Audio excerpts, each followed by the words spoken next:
Good evening. I hope this is working. Not a slight technical hitch. Good evening. This is the Kudos live stream number 2 with slightly less technical difficulties. I believe we're live, but I've had a slight technical hitch with one of my laptops, so I've had to swap to the other one, which explains the delay. Good evening, everybody. Clifford, hello. Here we are on the second episode, and my name is Matt Allen. I am founder of Kudos, also known for the hashtag of You Are the Miracle. This is my good friend Clifford. This evening we're having a short chat about how to improve your business and help it thrive through economic difficulties. Clifford, would you like to tell everybody who you are? I'm sure they already know, but please explain who you are. Clifford Starks. I like living as much life as I can, so that's why I've fought inside a UFC cage. Have 2 amazing, wonderful kids who are absolutely energetic and keep me on my toes. Married for 15, going on 16 years, March 30th.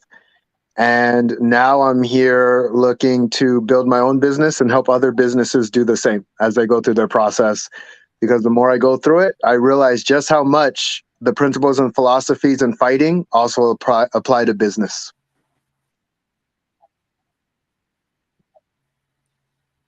Definitely, because business is not just for the faint-hearted, it's for the brave and the ambitious, and for winners. Yes. And the thing is that we're all told quite often that we're not winners, but really we all should be. We're all miracles, but we'll come to a little explanation about why we're all winners in a minute.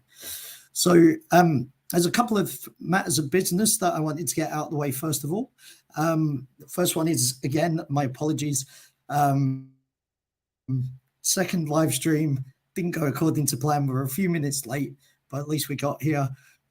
Second thing is, thank you all, whoever's here. Unfortunately, I can't see the comments, but thank you all for turning up and showing your support. I really value it.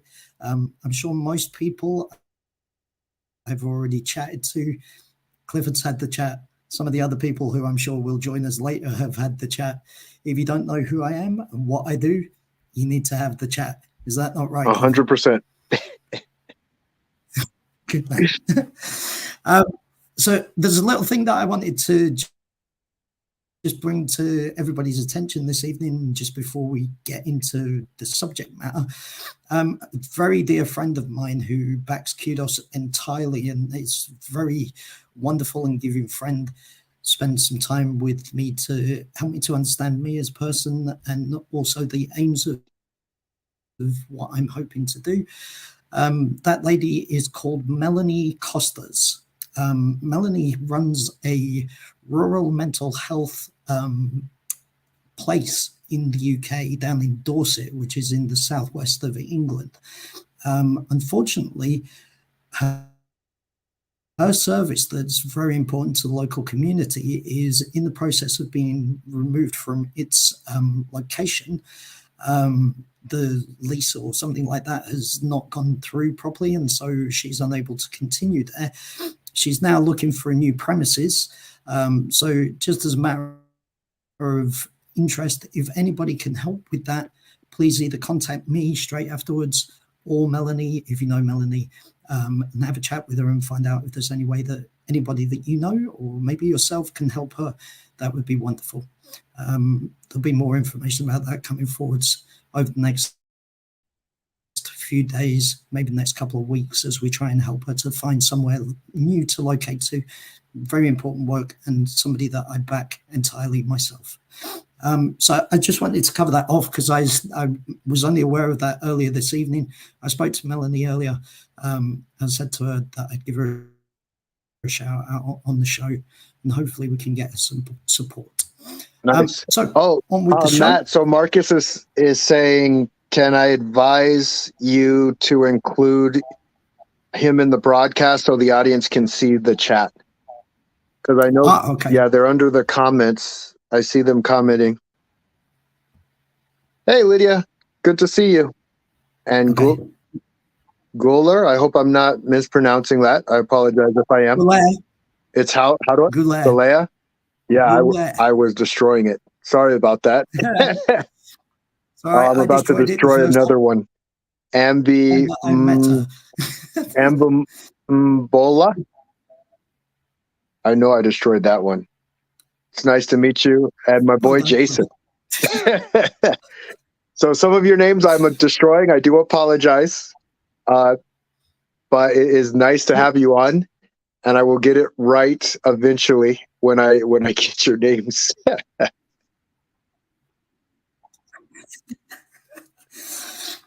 If Clifford doesn't know your name, message him, connect to him, have a chat with him, and teach him how to say your name. Yes. It's an important Don't let me just destroy your name like part that, of and I do business apologize success. if I'm butchering it. Okay, on with the show then. So we wanted to provide a little bit of sort of value, if you like. So one thing that's happening, particularly in the news at the moment, is the recession, and that affects business. And obviously, we're on LinkedIn to some degree, shape, or form, or at least you all are, for business. I seem to be here to develop friends and get to know people, but that's my business. So we thought that we'd give a little chat between Marcus and Clifford and I about the recession and how to help your business develop ways and strategies and tools that help you to combat the recession and thrive through it, do well, because you rely on these things that help you to increase your business and be aware of how to make changes. So just first of all, the recession is usually measured by what's called a negative or just very suppressed GDP or gross domestic product. That's a measurement of how much is produced in the country. And it's a thing that's affected by inflation as well. But it's basically a way of proving that the economy is not doing well. There's not a lot of money in the economy. That's what a recession is all about. And I'm sure that we all have experienced that or have family members or friends or colleagues that are experiencing the difficulties that come from that. I don't want to dwell too much on what a recession is. Like I say, we're all fairly familiar with the fact that it just means that we don't have enough money, don't have enough clients, our costs are going up, and our revenues are going down. So I'm going to go through a couple of things that I in particular think are important issues for you to deal with or think about how to apply them to your business. So the first thing that I would suggest is to focus on your core competencies.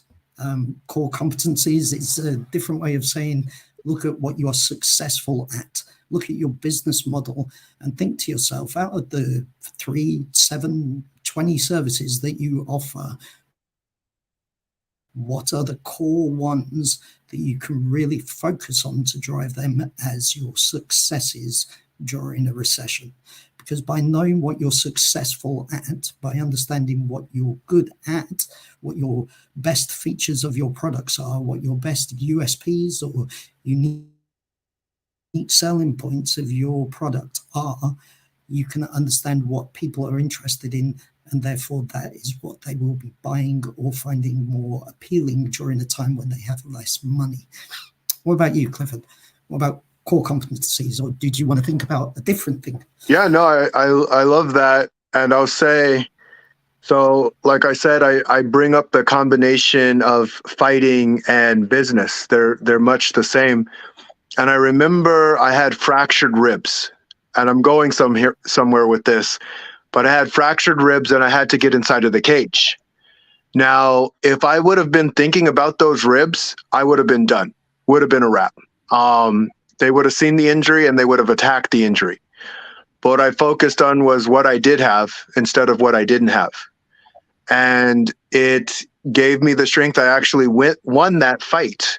And I won that fight because of how I thought about what I had instead of what I didn't have. When it comes to core competencies, know where you're strong and know where you're weak.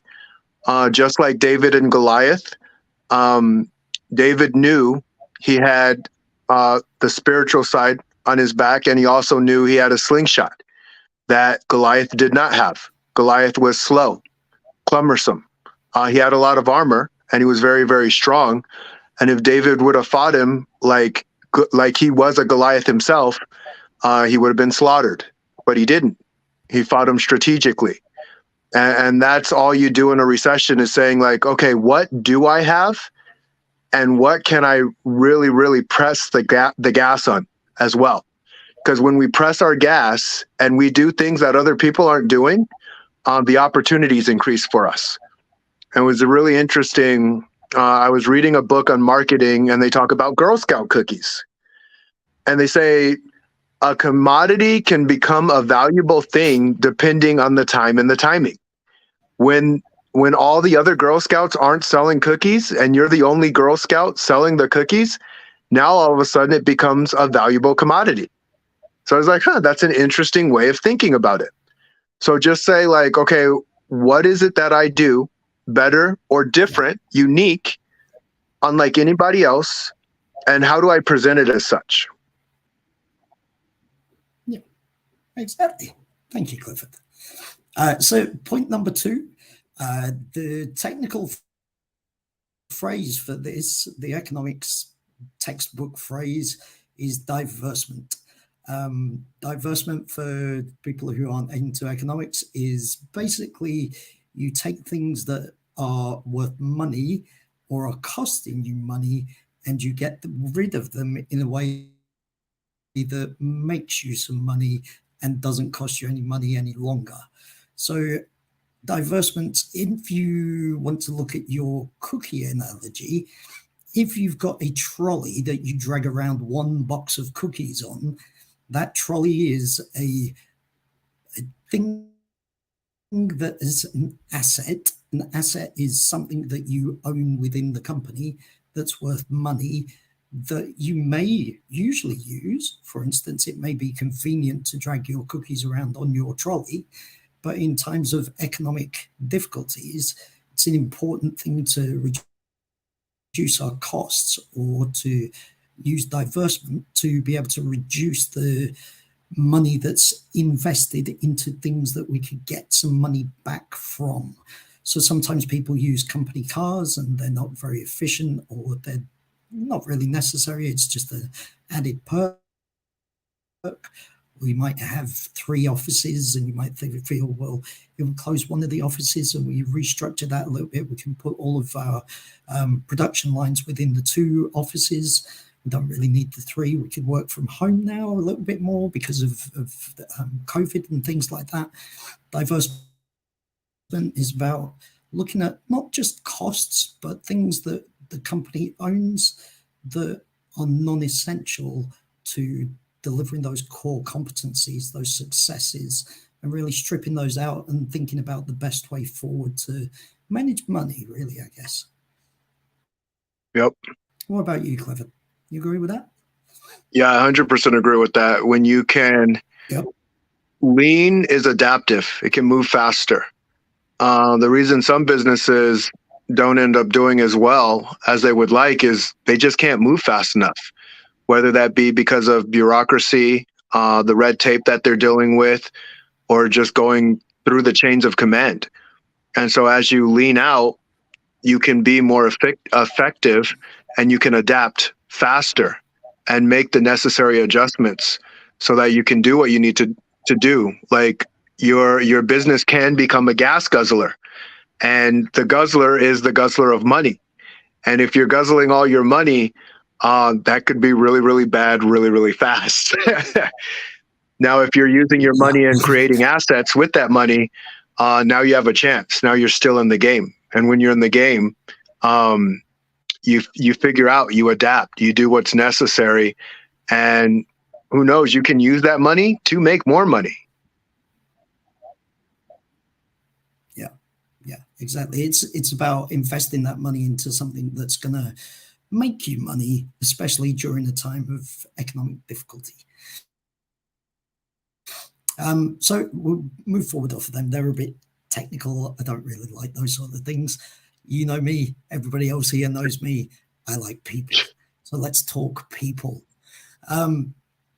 People are the most important thing in your business from my point of view. Obviously, I'm not the greatest business expert in the room or any room, but I believe that business, and I'm sure most people are aware of this, are about treating people right.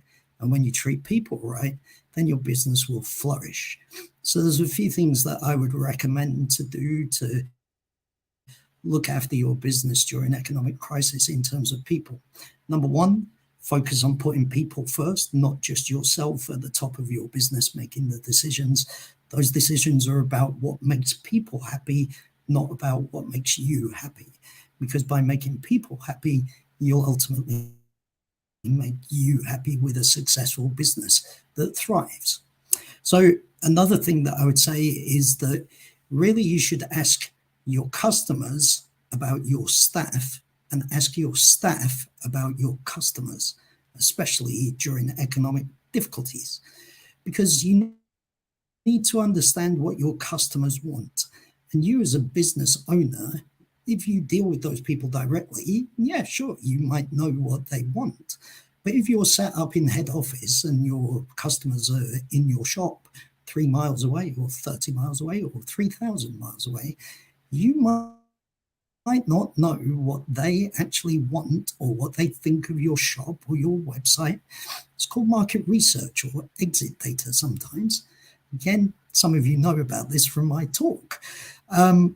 Really, what you're looking to do is understand your customers from your staff, because they deal with your customers, and also speak to your customers about your staff to understand what they want from your business. Because if your staff are not delivering the service or the goods that you are supposed to be providing, you need to know about that. So you need customer information, you need market research, you need data, you need to be able to analyze things, or at least find the people who can do that for you. What about you, Clifford? Business, people, similar thing? You know, this is really, really a very fun topic to me, because I always say yes and or but maybe. And the reason I say that is because we are creating the reality that we're in always. And so that's, as a business owner, I agree, people first. I'm all about people first, because they feel, they're emotional, and you want to care for them, you want to take care of them. People first, not only with your clients, but your customers, your employees, whatever it may be. And it's also figuring out, okay, what's the best system that these people can thrive in, and creating the right culture. But with that being said, I also say it's important that we always ask the question, is fear stopping us from being the best that we can be? Because I've seen what the corporate world can do, both positive and negative. And I've seen people get drained out. And I've seen people be cogs in systems. And I've seen people not live the lives that they wanted to. And it's me to point them out with love and say, you are creating this to an extent, because when you act on that, you're not acting on your passion. And I 100% get it. Everyone's going through different trials and tribulations, and they may feel that's the only thing that they can do. But if that's what you feel, then you are right about that. And it's important to look within and say, is this what I want? Is this really what I want? I want to have that discussion with myself, and I want to have that discussion with people that I work with. I want them to know that they are in the right place. And if they don't feel they're in the right place, I want them to communicate it. I think we need to communicate more as a society, and call things out for what they are, so that we can live our best lives. Because life really is short. I don't even know how many people live to 100 years, but I know the percentage isn't that high. And it's like, hey, let's live our best life. And that's the beauty of being an entrepreneur, is we get to support people in doing that. And when they communicate what their best life is to them, we have even more opportunity to create that for them and help them and support them. So yeah, that's my 2 cents in that. Very good. So we'll move on to the next one, which is I like to do things that help other people. And I think that there's too little of that goes on, especially when people need more. I'm a big believer in businesses need money to be able to succeed, but I'm also a big believer in the fact that, and again, part of my talk is that some of these big business leaders, they like to spend their money on things like going to the moon to visit that, to see whether it's made out of cheese or has little alien-headed people running around wanting to invade the world. We don't really need to spend money on those things. Really, what we need to do is improve everybody's life, bring everybody up a bit so that then we're all a bit more on a level playing field, which is nobody's starving, nobody's dying from ill health, nobody's dying because they're freezing cold or don't have somewhere to live. So I'm not saying that every company is responsible for everybody in its community, but I think that especially during economic difficult times, it's important for businesses to give just a little bit more back so that then we can all flourish a bit. And that helps the economy anyway, because if you put money into a local economy, generally that money is spent in that local economy rather than leaving the economy on bigger purchase tickets, because that money goes elsewhere usually. What about you, Clifford? Yeah, our brains are so crazy, right? And I say, I am the problem and I am the solution. So whenever I communicate something or I believe something, I ask myself, what do I need to say to make other people see the thing that I see? And when I ask that question, it allows me to articulate and figure out what's important and why it's important. Just like a parent talks to a kid might not know something because they just haven't seen it yet, right? It has nothing to do with intelligence. Sometimes it just has to do with experience.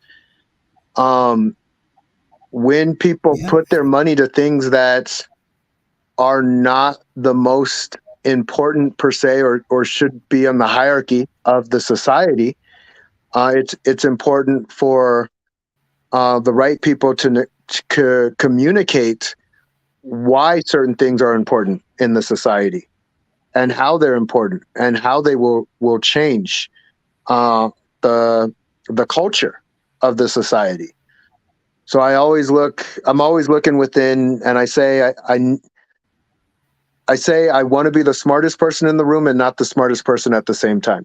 And what I mean by that is I want to bring my full effort into the room that I'm in, my full talents, my full gifts, my full abilities. But I also want the leaders who are in that room to do the same. And I know they all have gifts, talents, and skills that are superior to my own. And so when we come together, we create together. And I see that reality coming as I'm going through it, because it's a lot of fun, being in a room filled with powerhouses. Like Jason's in here right now, and he focuses on podcasts and supporting people with podcasts. You put me in a podcast and do some editing, I'm going to look stupid. I'm not the guy you want doing your stuff unless you want to look really, really bad. I mean, I can do a good job at that, but that's not my skill. And saying like, oh, I can point people to the right people to help everybody at the end of the day, because you can create relationships that do create win-win situations. And I say, where do I point who to what so that everybody can win at the end of the day? Yeah. Yeah, I agree. Um, I don't really like the analogy about podcasts because, like, I tried to make you look good, but I don't know if I'm succeeding because really I'm just looking bad myself. So probably make you look good. Well, you don't need to look good. You look good all the time. Thank you. Like, We're having fun. That's the name of the super game, cool right? guy. Yeah, we're Anyway, going through our process. moving on. Before I spend the whole thing talking about how cool you are, Clifford, let's move on. So my last point is about getting some advice during economic downturn difficulties, whatever way you want to put that. I would strongly recommend to people, and whether you pay for the advice because you have found a professional that can give you the right advice directly, or you have a trusted friend or colleague, whatever the format might be for that, you need to find the people who can help you with their experience, with their knowledge, with their gifts, with their skills, with their attributes, whatever the case may be, that's suitable to your problem. If you can identify what your problem is, then you can find the right help. If you can't identify what the problem is, then get some help identifying what the problem is and then seek the answer out to that afterwards. I'm sure you've got some much better input into this than what I do, Clifford, because this is kind of in your wheelhouse, yeah? It is, but your input's always amazing, my brother. Yeah, always build yourself up. You're the man. So I'll ultimately say, if you don't know where you're going, then wherever you go is the right direction. And so it's about intentionally saying, "Hey, I want this thing." Then where it gets really, really funny, because I always say God's a comedian. You learn not to chase it. You learn to create it. Because if you chase it, never happens, right? Like, so Yeah. that's one golden nugget for everyone. Saying like, how do I create this reality instead of chasing after reality that's always going to run from me? Um, so when we can step back and really say, this is what I want and this is why I want it, that's half of the battle right there. And it's so simple that it almost feels too easy for the mind. Like, oh no, because there's this and there's this over here and there's that. Like, no, just cut off all the noise. What do you want and why do you want it? Yeah. Yeah. I agree entirely. Um, so is there anything else, Clifford, that you would recommend to people, that you would say to people, these are the things that you would suggest, the top tips that you have? Is there anything that we've not covered that you think it's an important thing? Yeah, the biggest thing I would say is, this is the weirdest thing, and I'm kind of talking to myself as I'm saying it. But if you don't know something, ask know the answer to this. That's actually kind of interesting, because we usually in school we're taught to raise our hand when we know the answer, but we never really raise our hand to say, hey, I don't know.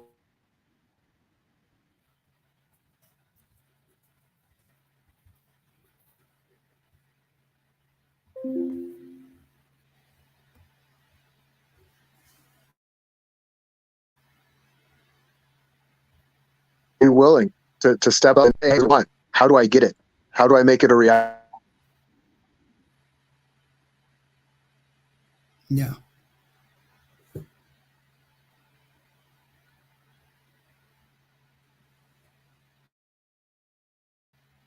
I don't know if Clifford's frozen or if I've frozen.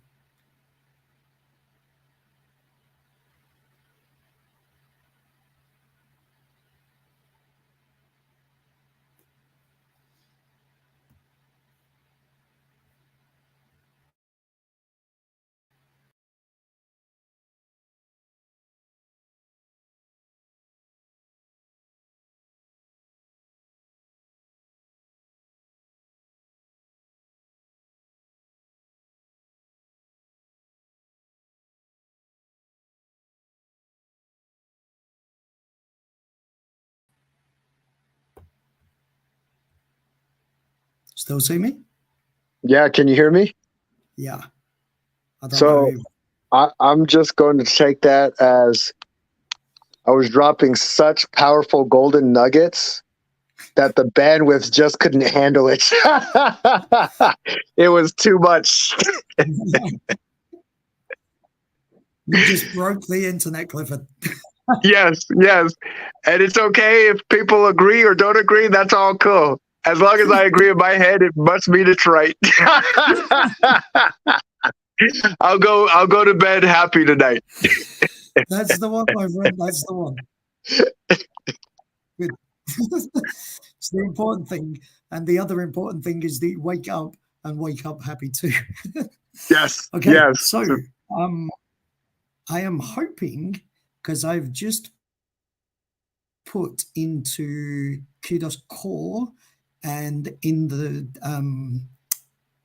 post for the stream, I've put the link to our StreamYard. So I am hoping that people will be joining us soon in the room, and we'll see who turns up. Marcus, are you feeling brave? Are you feeling ready to say hello to everybody and just tell everybody who you are? You can hear me now? Yes. Yep. What was the question again? Hey, brother. We just want you to say hello and introduce yourself. Put in the chat as well where people can join the live stream and get into the boxes to talk to people. Let me switch my webcam. We're gonna be on the Zoom, correct? Or are we gonna be just sticking here and continuing over here? Yeah, just continue here. Okay, so let me just fix my camera here for a second.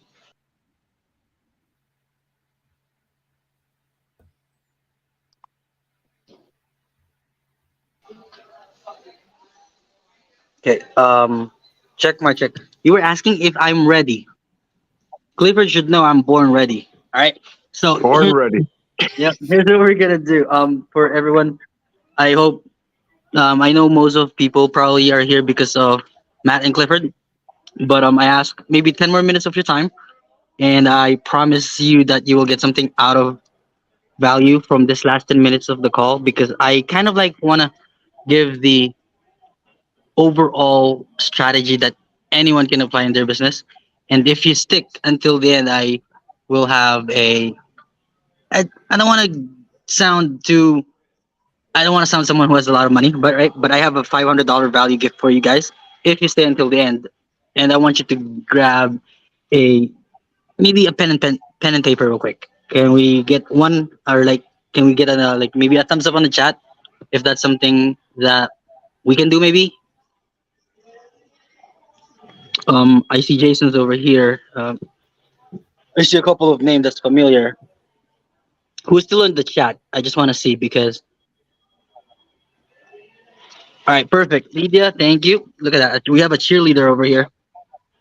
And thank you so much. I am gonna try and to share my camera, but I think I cannot use my front cam. And just a little bit of context: I am in the middle of nowhere right now, from Arizona traveling to California, because I'm meeting my business coach Chris Doe later this evening. All right, I saw another comment over here. Mary, thank you so much.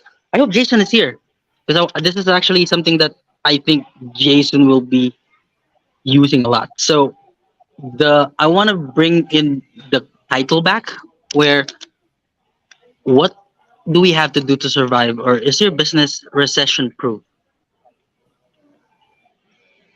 Are we confident to say yes or no? I know I'm not yet. Right? We can never be ready for it. My first question to you that I want you to think overnight is what is a recession?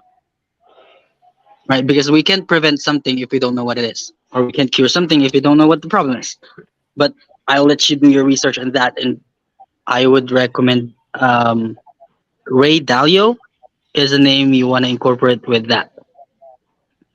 That's golden nugget. I promise you guys, if you just do the research, I'm the data guy. By the way, I'm the brand scientist. I do branding for business owners based on data, right? And I'm not making these things up. These are based on facts. And I see some comments earlier about some question on data as well. Thank you, Guller Cortez, for staying. Um, I hope my audio is coming in through clear. So that's first. The question is, what is recession?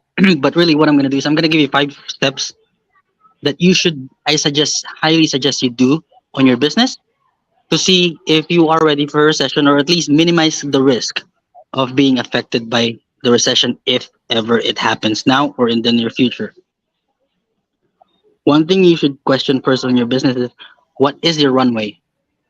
I'm just gonna assume that everyone here are familiar with the business terms. What's your business runway? If you don't get a customer for the next 30 days, where will you be?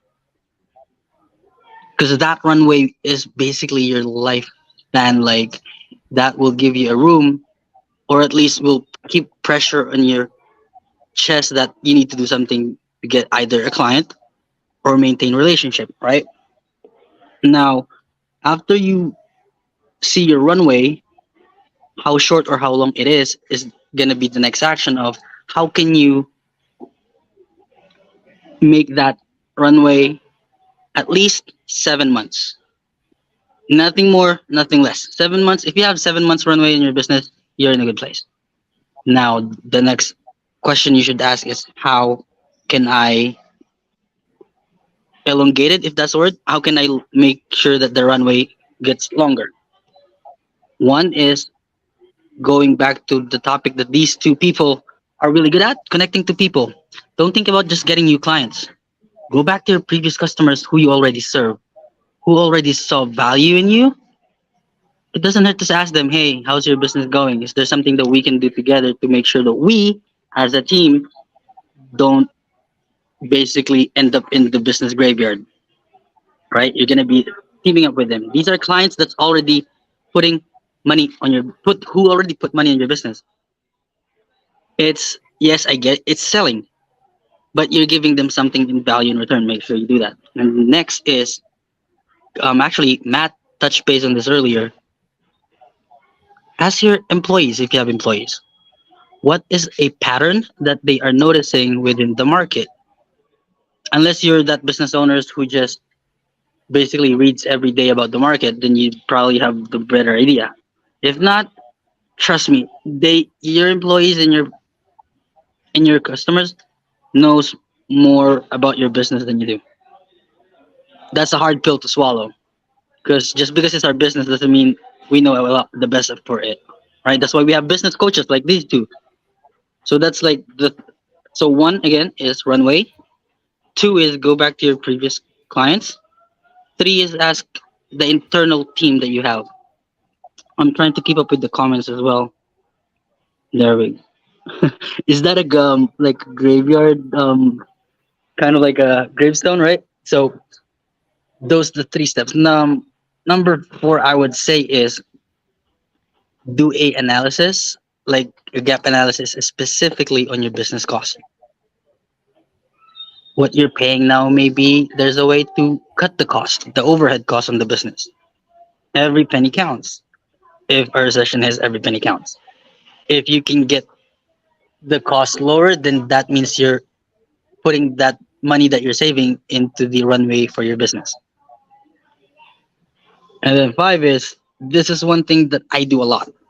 I ask the opposite question. Instead of trying to say what you should be doing, let's ask ourselves of what we shouldn't be doing. And I want to ask real quick the people in the chat, if we still have a couple, what is something that you guys think you shouldn't be doing in the business that's gonna hurt you if a recession or if hard time comes? Even I am having a hard time coming up with 3 answers right now, right? Because sometimes it's the questions you ask. Like, while we're waiting for the chat, I want to put these two guys on the table. Matt, Clifford, what do you think you people shouldn't do in their business now that may hurt them in the future for the business? My biggest thing is lack of focus and also spreading myself too thin. Mm-hmm. Like I'm an empath by nature, so I really care about supporting people, and in supporting others, sometimes I'm not supporting myself.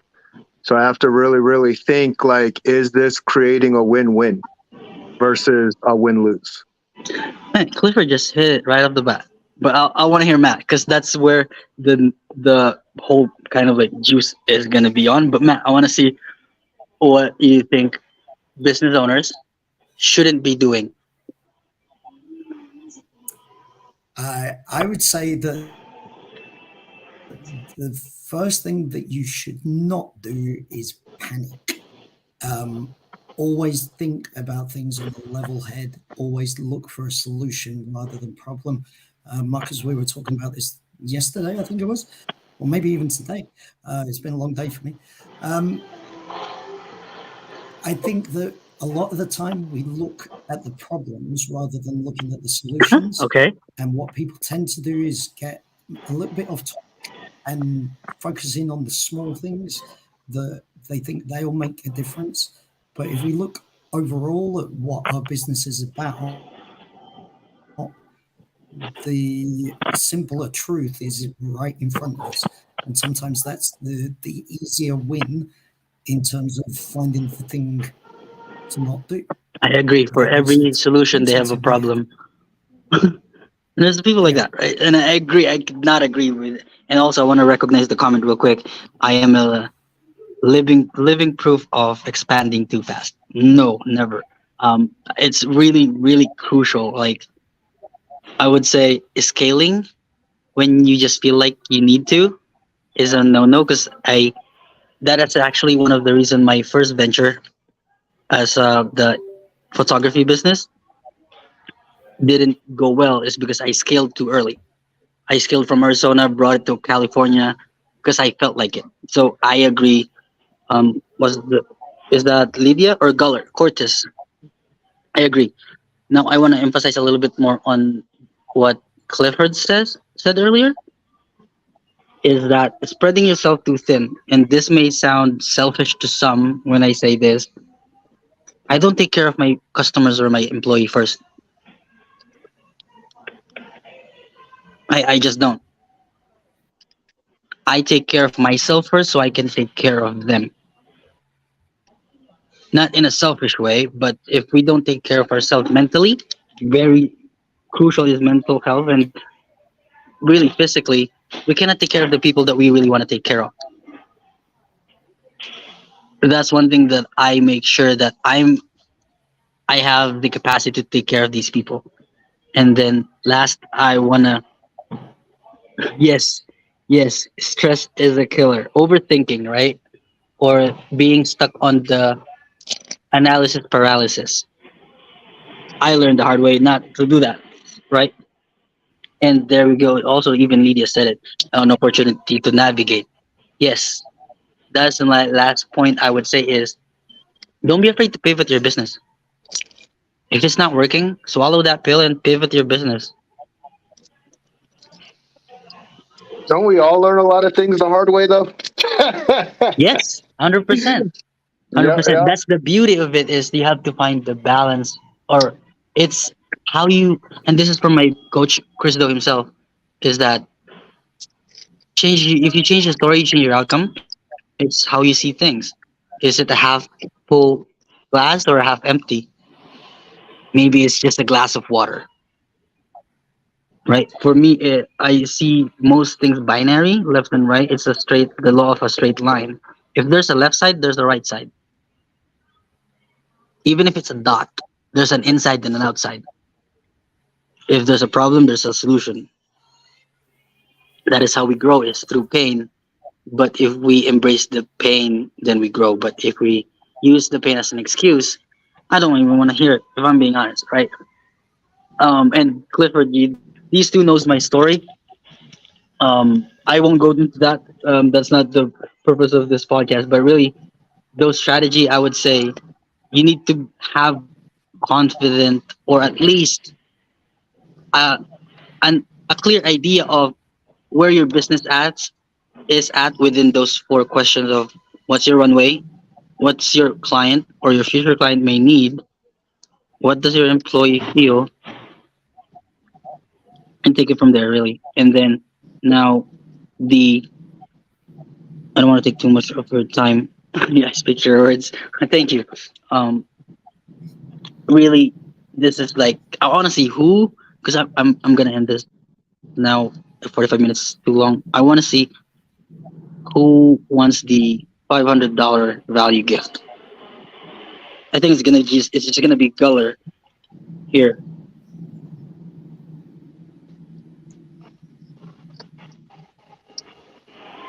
I'm surprised Clifford and Matt doesn't want it. First of all, where did this two go? I didn't know I could get it.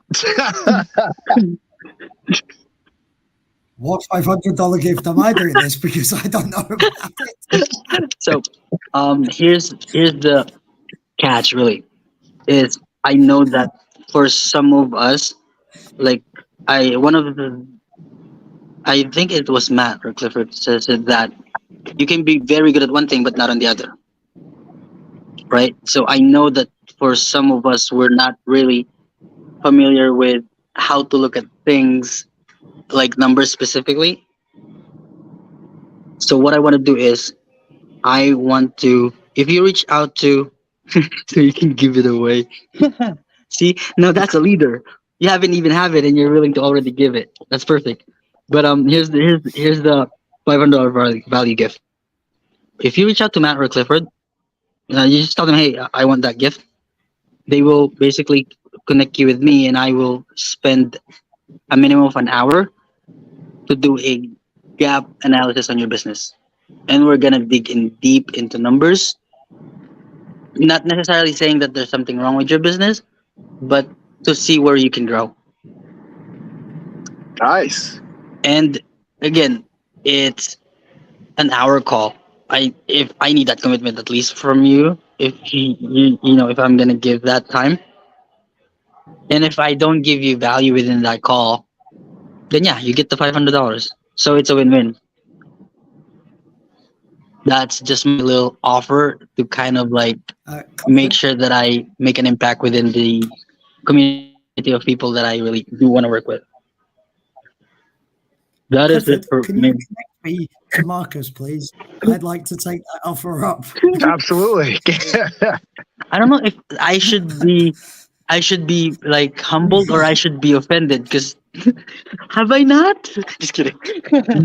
But I would say I would say